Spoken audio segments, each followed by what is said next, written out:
926,000 euro hija ċifra li hemm bżonn biex fl-aħħar mill-aħħar il-ħolma ta' Bjorn issir realtà. Dik li f'Malta jkun hawn it-tieni dar għal pazjenti bl-ALS. Kien għalhekk li l-ħadd saret maratona ta' 12 siegħa bil-flus miġbura se jkunu qegħdin imorru kollha biex tkun tista' tinfetaħ it-tieni dar Bjorn f'Ħażebbuġ. Din id-dar mis-snejja tkun tessa 650 metru kwadru se tkun mifruxa fuq 7 solari. F'din il-faċilità hemm pjanat li jkun hemm il fuq minn 30 sodda, pool fuq ġewwa, kafetterija u kliniċi fost l-oħrajn. Dan il-proġett se jkun jiswa mal-5 miljun euro.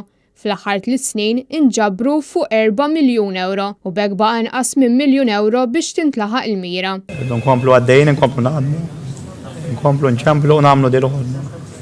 Issir realtà, ringrazzjakom. Bjorn kien beda ALS Malta 6 snin ilu fejn għal dawn l-aħħar snin ħadem biex jgħin lill-pazjenti biex jgħixu ħajja aħjar. Fl-2017 l-ewwel dar ġiet inawgurata f'Ħallqormi, iżda sfortunatament din kienet wiżżejra biex toffri sostenn għal kull pazjent li qed isofri minn problemi newroloġiċi. Kien għalhekk li t-tim ta' Bjorn bdew jaħsbu għat-tieni dar bil-ħolma tagħhom waslet biex issir realtà.